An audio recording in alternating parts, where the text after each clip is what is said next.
O tema do programa de hoje, verdades sobre o autismo. Você sabe o que é autismo? Estima-se que no Brasil pode ter até 1 milhão de autistas não diagnosticados. Entender como é feito o diagnóstico e qual o tratamento mais adequado para a criança que apresenta o transtorno são principais objetivos do programa de hoje. E para isso recebemos hoje a pedagoga da APAE de Barueri, Patrícia Menck, e junto com ela a psicóloga Rosiane Borsato, também da APAE de Barueri. Patrícia e Rosiane, sejam bem-vindas aos estúdios da TV Osasco e obrigado desde já por ter aceito o nosso convite. Nós é que agradecemos. Nós agradecemos. Tema muito importante, né? Autismo, a sociedade muito às vezes desinformada, e por isso que é um tema que a gente traz hoje para discutir um tema sério e importante para esclarecer toda a sociedade e a todos os internautas e a todos os telespectadores do Visão Trabalhista em Debate. Eu começo com a Rosiane, que pedi a você, Rosiane, explique de uma forma mais didática, né, a todos os nossos telespectadores, o que é, de fato, o autismo. Bom, o autismo, ele tem por definição hoje, né, um transtorno global no desenvolvimento, que afeta 3 áreas principais, né, do desenvolvimento de uma criança, que é a comunicação, a socialização e os comportamentos. Perfeito. Patrícia, quais são as características clássicas, né, de uma criança que tem o autismo? Bom, as pessoas com autismo, elas têm manifestações comportamentais muito típicas, né? Então, eles costumam apresentar estereotipias. Os que falam costumam ter transtornos de linguagem, como ecolalias, repetições, né? E eles têm uma intensa dificuldade de socialização. Como a Rosiane falou, são essas 3 áreas que precisam estar comprometidas, né, e prejudicadas no desenvolvimento da pessoa. Então, as dificuldades de socialização, de comunicação e os comportamentos estereotipados, né? Então, na pessoa com autismo, a gente vê muito esse isolamento e uma tendência a ficar mais em si mesmado, né? Uma tendência a não se comunicar. Eles podem até falar, mas isso não quer dizer que eles estejam se comunicando efetivamente, né? Saber falar não implica em saber conversar e se comunicar, né? E essa dificuldade de interação social, né? Não olham nos olhos, não estabelecem uma reciprocidade afetiva, né? Não é simples porque parece que são características de personalidade. E é por isso que quando a gente fala de autismo, essas 3 áreas precisam estar presentes juntas. Se tiver 2 áreas comprometidas em uma delas, não necessariamente é autismo, né? Então, o diagnóstico ele é clínico e essas 3 áreas precisam se manifestar conjuntamente de uma forma que prejudica o desenvolvimento da pessoa e ela não consegue, né, interagir com as outras pessoas, se comunicar, se socializar, além de ter uma série de padrões bem prejudicados. Existe muito preconceito. O Brasil é um país que não diz que não é preconceito, mas é cheio de preconceitos. E tem também preconceito também com a pessoa autista? Todo preconceito vem em torno daquilo que é muito diferente, que foge de um padrão, né? As pessoas com autismo, elas têm uma forma de ser muito diferente, né? Principalmente quando elas têm comportamentos estereotipados que se repetem muito, né? Então tem balanceios de mãos, né? Balanceio de corpo, isso chama atenção e aí causa um estranhamento geral nas pessoas, né? Agora, Rosiane, a pessoa já nasce com autismo? Como funciona? Olha, hoje existem vários estudos, né, que tratam sobre essa questão, mas assim, o autismo, a pessoa nasce com ele, né? Ele é considerado hoje uma deficiência, não é uma doença, né? A deficiência é um estado de ser diferente, portanto, não tem cura, né? Eu acho que o que a Patrícia falou, né, dessas 3 áreas do desenvolvimento que são afetadas, eu acho que tem uma questão muito importante, que é a faixa etária de 3 anos. Né? Esses sintomas, eles têm que aparecer antes dos 3 anos de idade. Se for depois dos 3 anos, esse isolamento social, essa dificuldade de comunicação e esses comportamentos estereotipados, ritualizados, já são considerados outros diagnósticos. Existe tratamento? Existem vários. Não tem cura, como você falou, mas tem tratamento? Existem vários tipos de intervenção para melhorar, né, essa tríade que nós citamos o tempo todo. Melhorar esse comportamento, melhorar a parte social e principalmente a comunicação, né? Existem muitos autistas que se comunicam, que falam, né? Mas efetivamente assim, um diálogo, uma reciprocidade nas respostas, isso é um pouco mais complicado. Nós, na APAE, nós trabalhamos muito a questão família, porque é importantíssimo, né, que a família aceite, que a família compartilhe, né, dos procedimentos realizados para que efetivamente o desenvolvimento possa acontecer. Agora, você falou um ponto fundamental. A família, nesse papel todo, nesse processo todo, é fundamental para que a criança seja aceita da forma que ela é. Exatamente. E que a sociedade entenda que não é uma doença, como você bem citou. Uhum. Né? E é por aí mesmo, Patrícia, você concorda? A família tem um papel fundamental no desenvolvimento dessa criança? Claro que sim, como no papel de qualquer pessoa, né? Antes de ser autista, nós temos uma criança, nós temos uma pessoa que faz parte da sociedade. O primeiro espaço social de qualquer pessoa é a família, né? Então, é muito difícil, né, para a família compreender e aceitar tudo aquilo que engloba um quadro de autismo. Porque ninguém está preparado para ter uma criança com qualquer diferença, né? Ninguém está preparado para ter um filho com autismo. Então, essas famílias, elas também precisam aprender o que é isso, como lidar, como educar essa criança dentro dessa condição que é diferente, né? Quando a gente olha em volta, a gente sabe mais ou menos como que são as crianças no geral, né? Quando essa criança vem com autismo, a gente precisa entender que criança é essa, como que ela está, quais são os sinais de comunicação que elas nos dão. E o primeiro lugar em que isso acontece realmente é na família. Então, é uma via de mão dupla. A família nos diz muito dessa criança para a gente poder interagir e favorecer o desenvolvimento dela. E nós temos muito a dizer para a família no que diz respeito ao entendimento dessa condição, né? Então, e se nós não estivermos integrados, a criança não se desenvolve, né? Até porque a criança permanece conosco durante muito pouco tempo. São o tempo dos atendimentos, das terapias. Quem realmente vai ver essa criança crescer e fazer com que ela se desenvolva é a família. Nós sabemos que a APAE é uma instituição séria e eu queria saber de vocês o feedback que vocês têm da família com a criança que estão lá com vocês. Qual é esse desenvolvimento? Qual é o resultado que vocês enxergam nessa troca? Então, como o diagnóstico, né, do autismo, ele é um diagnóstico difícil, porque ele é um diagnóstico clínico, a criança não tem nenhum fenótipo que denote alguma síndrome. Então, as famílias chegam para a gente muito fragilizadas. A primeira pesquisa que se faz, né, a criança não fala, então vamos investigar a questão da audição, né, porque está muito associada. A criança não fala porque não escuta. Então, o diagnóstico ele tem que ser feito por uma equipe multidisciplinar de profissionais.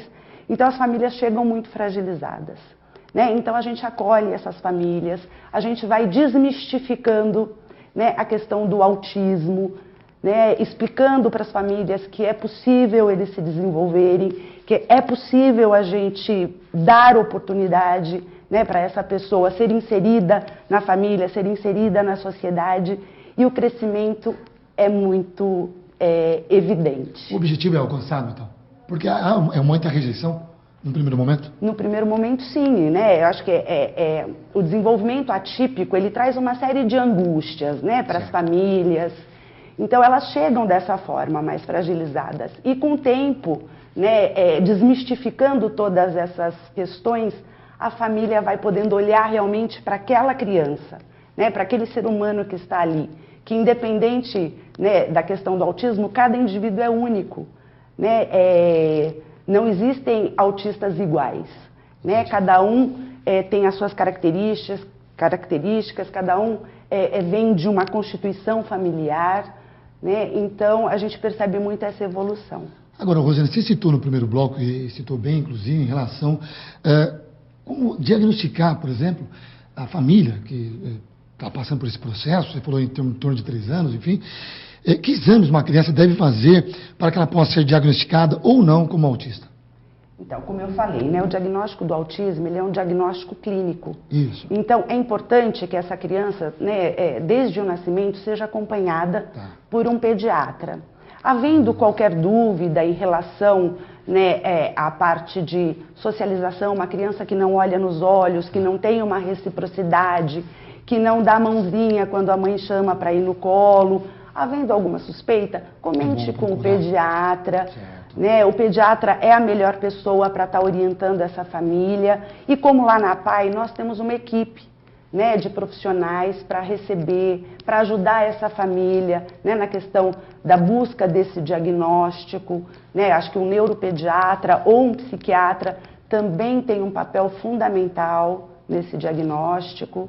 Agora, deixa eu tirar uma dúvida aqui com a Patrícia, se é mito ou não. Muito se fala sobre o autismo, tem quem diz que certos níveis de autismo faz com que a pessoa viva num mundo só dela. Isso é verdade ou é um mito, Patrícia? Isso é um mito. Né? Por causa dessa questão do isolamento social, dá a impressão de que eles estão alheios tudo que está acontecendo em volta deles, né? Então, porque eles não nos dão muitas respostas sociais, parece que eles estão isolados. Na verdade, não é isso. Eles têm uma percepção muito própria do que está acontecendo. Eles percebem tudo o que está vendo. O que acontece é como está no critério diagnóstico. Existe uma falha de comunicação. Então, às vezes, eles não compreendem o que está vendo e, às vezes, eles compreendem, mas não conseguem expressar, né? E essa situação gera uma angústia muito grande para o próprio autista, né? A dificuldade de estabelecer um relacionamento social, uma reciprocidade social, dá a impressão de que eles não são afetuosos. Na verdade, eles não sabem, assim, automaticamente, né? Todos nós sabemos como dar uma resposta emocional, né? Como a Rosiane falou, a mãe oferece o braço para a criança automaticamente busca a mãe. A criança com autismo tem dificuldade de fazer isso. Então parece que ela não é afetuosa, que ela está alheia. Isso não é verdade. Eles são bastante afetuosos, eles têm interesse nas pessoas, eles têm interesse no que acontece em volta deles, eles têm assuntos de preferência, eles têm pessoas que eles gostam mais, pessoas que eles gostam menos, como é com todo mundo. A diferença é que eles têm uma grande dificuldade de expressar e às vezes uma grande dificuldade de compreender o que o outro está mostrando para eles. Né? Nas terapias em geral, a gente tenta favorecer um entendimento recíproco, né, do que está acontecendo. Então, eu gosto muito da Rosiane, como que eu vou expressar isso para ela, né? O que significa esses gestos que as pessoas fazem? O que significam essas expressões? O que é para a gente muito automático, para eles precisa ser explicado. Um sorriso, não é necessário que eu te explique o que um sorriso significa que eu estou feliz. Para uma pessoa com autismo, esse óbvio não é óbvio, né? Precisa ser explicado de alguma maneira. E aí, na medida em que eles se apropriam desses sinais, eles começam a responder melhor. E essa impressão de que eles estão fora do ar, que eles estão alheios, ela vai se diluindo. E você percebe que é uma pessoa que está totalmente integrada. Rosiane, como os pais podem fazer para ajudar uma criança com autismo? Acho que primeiramente, né, insuspeitando aí, né, tendo alguma percepção de um desenvolvimento atípico, acho que procurar orientação, procurar ajuda, né? E acho que a criança precisa estar inserida, né, em algum tipo de atendimento, seja na fonoaudiologia, seja na psicologia, na pedagogia, ou mesmo dentro de uma organização como a APAE, né, para que a gente possa oferecer aí os suportes, os aportes necessários para o desenvolvimento global dessa pessoa. Patrícia, por que o autismo acomete mais os meninos? Então, as causas do autismo não são claras, né? Por inferência estatística, a gente percebe que tem uma incidência maior entre meninos, que tem uma incidência grande entre irmãos. Então, tudo leva a crer que é uma condição determinada geneticamente. O fato dele se manifestar mais em meninos colabora com essa ideia. O porquê não está claro, mas é um dado que faz a gente acreditar que tem um fundo genético. Tanto é que quando acontece com meninas, elas costumam ser mais graves, né? Elas têm um acometimento mais profundo, né? Então são informações que a gente tem que levam a acreditar que existe um fundo genético, embora essa causa ainda não esteja totalmente comprovada. Patrícia, algumas pessoas associam de imediato o autismo com um certo distúrbio, mas associado a alta inteligência e genialidade. Isso ocorre em todos os casos da deficiência? Não. Hoje a gente fala de autismo de uma maneira mais ampla. As pesquisas mostram que não é um fenômeno isolado, tanto que a literatura traz o conceito de espectro de autismo. Então tem várias formas de manifestação. Existem algumas formas de manifestação de autismo que está dentro da síndrome de Asperger e, como já apareceu em alguns filmes, né, de uma forma mais abrangente na mídia, os savants. Essas formas de manifestação de autismo, elas trazem essa peculiaridade, eles costumam ter uma alta habilidade, né? As pessoas que têm síndrome de Asperger, que é uma forma de autismo, eles não têm muito comprometimento de linguagem e eles costumam ser muito bons em um determinado assunto de interesse, né? Faz parte desse quadro. Não quer dizer que eles sejam geniais ou superdotados, não. É um assunto, um elemento de interesse em que eles ficam extremamente especializados naquilo. E tem os savants que vão por um outro lado, são autistas muito profundos, extremamente dependentes, extremamente deficientes numa série de áreas da vida, costumam ter até dificuldades de autocuidado, né? Eles precisam de supervisão constante, mas eles têm uma habilidade que é excepcional. Então é aquela pessoa que desenha de uma maneira fantástica, que faz cálculos incríveis, no entanto eles não conseguem usar isso de uma forma funcional na vida, né? Eles não conseguem levar essa altíssima habilidade de modo a favorecer o cotidiano próprio deles, né? Então, mas chama atenção, né, por causa de um alto desempenho. Mas a gente tem que entender, como a Rosiane falou, esse indivíduo como um todo, né? É uma pessoa que está ali. Então, ela não existe só dentro daquela alta habilidade, ela tem uma série de outras necessidades, uma série de outras coisas a serem trabalhadas, né, vivenciadas, que não se restringem tão só importante como essa, né? ao elemento que eles fazem melhor.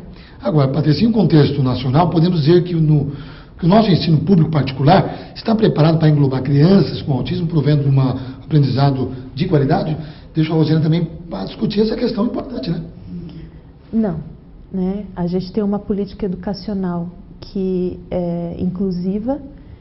Existe aí um desenvolvimento nesse conceito de inclusão, isso nacionalmente.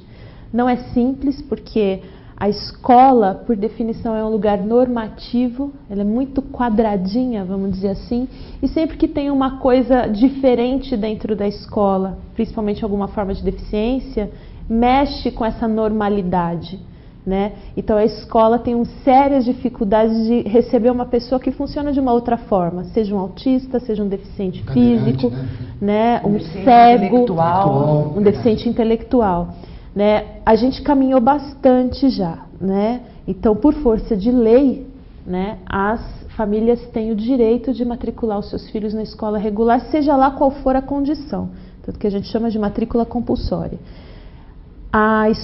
Cabe à escola se adequar fisicamente, né, e se adequar metodologicamente para atender às necessidades da criança.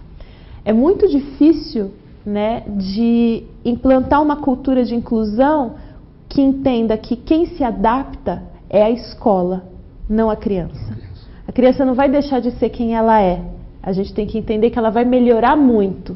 E que a escola favorece essa melhora, a escola favorece o desenvolvimento, que a escola ensina coisas para essa criança, de acordo com a condição dela. Então, quem se adapta é a escola. Então, o professor precisa buscar outros recursos, a gestão precisa favorecer certas condições, né? Lembrando que essa criança não é aluna do professor, ela é aluna da escola, né? Quem participa da educação dessa criança, da inclusão dessa criança, é o professor, é o cuidador, é a orientadora, a diretora, a secretária, né? A tia da merenda, né? Todos estão implicados. É uma cultura, é a gestão como um todo. Né? Muito a avançar então, Rosiane? Você vê precisando? Olha, eu acho que 25 anos aí, né, da nossa Constituição Federal. Eu acho que muita coisa avançou e muita coisa precisa avançar. Né? Principalmente em se tratando das crianças aí com autismo, que tem uma questão de comportamento que é muito expressivo, né, que precisam de limites mais claros, pela objetividade, né, pela dificuldade que o autista tem em fazer metáforas. Então, eles precisam de questões mais concretas. Né? A gente percebe que ainda precisa avançar bastante. Mas já temos ganhos aí. Como que você vê o envolvimento da mídia sobre esse tema? Então, eu acho que o autismo, né, tem sido muito falado, né, e isso é bom. Né, eu acho que vem desmistificar uma série de coisas. Né? Como a gente falou, ele é considerado hoje uma deficiência. Né? Porque algum tempo atrás não era. Né? Ele entrava nas doenças mentais. Né? Então, os ganhos em termos de lei já estão se modificando. Eu acho que as pessoas entendem um pouco mais sobre o autismo. Então, eu sou bem otimista. Né? Eu acho que a gente vai avançar muito mais. Eu acho que trazer esses assuntos, né, para que as pessoas tenham consciência dessa população que está aí, eu acho que é muito importante. Eu acho que é legal a gente lembrar que, assim, estatisticamente, 70% dos casos de autismo têm uma deficiência intelectual associada, né, mas 30% não tem, que são os casos que a Patrícia falou, são os autistas de altas habilidades, são os Aspergers, né, que não tem nenhuma dificuldade de comunicação e do ponto de vista cognitivo, da questão intelectual também não tem nenhuma dificuldade, mas do ponto de vista social eles têm grandes dificuldades aí. E por isso que a sociedade tem que ter essa consciência de ter esse diálogo, né, e saber esse assunto tão importante e sempre estar atento a isso. Só para encerrar, falar um pouco mais da APAE, uma instituição séria que avançou aí muito, graças à APAE, essas leis, e eu queria que vocês comentassem antes de nós encerrarmos o programa, comentar um pouco do trabalho que vocês desenvolvem lá. Então, a nossa APAE, a APAE de Barueri, ela vai completar esse ano, agora no dia 18 de junho, 18 anos, vai atingir a maioridade.